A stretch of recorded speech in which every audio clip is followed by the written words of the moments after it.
Dans le brouhaha incessant des médias camerounais, une figure se distinguait par son audace et son engagement. Duval Fangwa, un journaliste d'investigation dont la réputation n'était plus à faire. Connu pour son regard perçant et sa plume incisive, il avait toujours été du côté des opprimés, donnant une voix à ceux que le pouvoir préférait faire taire.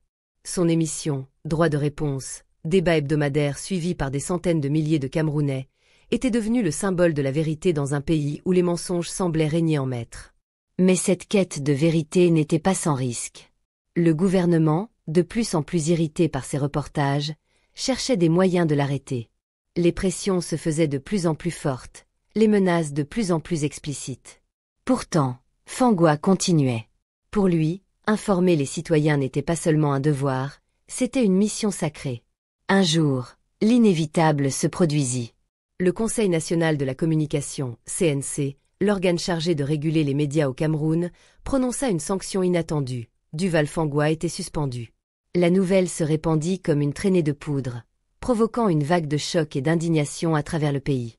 Pour beaucoup, cette suspension était plus qu'une simple décision administrative. C'était un coup dur pour la liberté de la presse, un avertissement à tous ceux qui oseraient défier l'ordre établi. Le contexte dans lequel cette décision fut prise n'était pas anodin. Depuis plusieurs mois, le gouvernement camerounais multipliait les actions contre les médias privés, les accusant de déstabiliser le pays. Les journalistes critiques étaient constamment harcelés, leurs émissions censurées, leurs mots surveillés. Pour le régime, contrôler l'information était devenu une priorité absolue, un moyen de préserver son pouvoir face à une population de plus en plus mécontente. Dans une chronique qui fit grand bruit, Aristide Monod, le consultant, enseignant universitaire respecté, dénonça cette situation sur Equinox TV. Il dressa un tableau sombre de la réalité à laquelle étaient confrontés les médias privés au Cameroun, citant des exemples concrets de censure et de manipulation. Pour lui, la suspension de Duval Fangwa n'était que le dernier épisode d'une série d'attaques visant à museler toute voix discordante. Il souligna que le CNC, censé être un organe indépendant, était devenu une arme aux mains du gouvernement pour réprimer la liberté d'expression. Pourtant, malgré ces pressions, Duval Fangwa n'avait pas l'intention de se taire. Son engagement pour la vérité était plus fort que jamais. Il savait que dans un pays où l'information était contrôlée, son rôle de journaliste était essentiel. Chaque reportage, chaque article, était une manière de lutter contre l'oppression, de donner une chance à la démocratie de s'épanouir. La suspension de Fangwa souleva des questions profondes sur la nature du pouvoir au Cameroun. Pourquoi un gouvernement, censé protéger ses citoyens, cherchait-il à les priver de leur droit à l'information? Quels secrets cherchait-il à cacher en réduisant au silence ceux qui osaient les révéler? Et surtout, que pouvait faire la population pour défendre sa liberté d'expression, pour s'assurer que la presse resterait un pilier de la démocratie? Ces questions, bien que troublantes, n'avaient pas de réponse simple.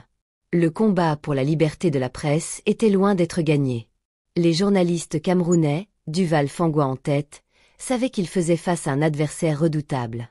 Mais ils étaient prêts à relever le défi. Pour eux, il ne s'agissait pas seulement de protéger leur métier, mais de défendre un principe fondamental, le droit du peuple à être informé. Au-delà de la simple suspension de Fangwa, cette affaire devint un symbole de la lutte pour la liberté au Cameroun. De nombreux observateurs, aussi bien au niveau national qu'international, s'indignèrent de cette décision. Des voix s'élevèrent pour soutenir Fangwa, pour dénoncer la répression croissante des médias dans le pays. Mais dans le même temps, certains critiquèrent le journaliste, l'accusant d'avoir franchi des limites, de manquer de neutralité. Ces critiques, cependant, semblaient ignorer l'essentiel. La véritable nature du problème n'était pas Fangwa, mais la volonté du gouvernement de contrôler le récit public. Cette volonté de contrôle ne se limitait pas à la suspension d'un seul journaliste. Elle révélait une stratégie plus large, visant à affaiblir l'indépendance de la presse camerounaise. Comme le souligna Aristide Monod, les médias privés étaient confrontés à une bataille constante pour préserver leur liberté face aux ingérences gouvernementales.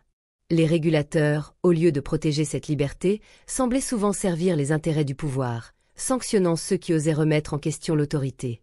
Les conséquences de cette répression étaient graves. En limitant la liberté d'expression, le régime camerounais se privait d'un outil crucial pour comprendre les aspirations de son peuple. Les citoyens, privés d'un accès libre à l'information, se retrouvaient dans l'incapacité de participer pleinement au débat public, de tenir leurs dirigeants responsables. Ce paradoxe était d'autant plus frappant que le gouvernement, en cherchant à préserver son pouvoir, risquait de saper les fondements mêmes de la démocratie. Heureusement, la chronique d'Aristide Monod joua un rôle clé en mettant en lumière ces enjeux cruciaux. Elle permit de sensibiliser l'opinion publique, de susciter un débat nécessaire sur la place des médias dans un Cameroun en quête de progrès démocratique. Mais la véritable question restait entre les mains des autorités. Allait-elle continuer à restreindre la liberté de la presse, ou allait-elle enfin reconnaître son importance pour le développement et la stabilité du pays?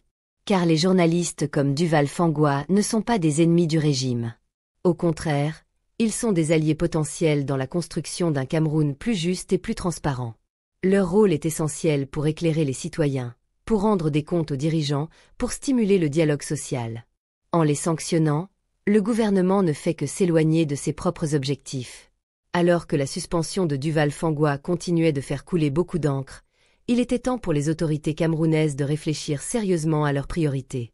Le régime continuerait-il à s'accrocher à un pouvoir de plus en plus fragile, au détriment des libertés fondamentales? Ou bien embrasserait-il une vision plus ouverte et inclusive, où la presse jouerait pleinement son rôle de contre-pouvoir et de vecteur de progrès? L'avenir du Cameroun se jouait en grande partie dans la réponse à cette question. Car la liberté de la presse n'est pas seulement un idéal abstrait, c'est un pilier essentiel de toute société démocratique. Et c'est un combat que les journalistes comme Duval Fangwa étaient prêts à mener, coûte que coûte, pour le bien de leur pays.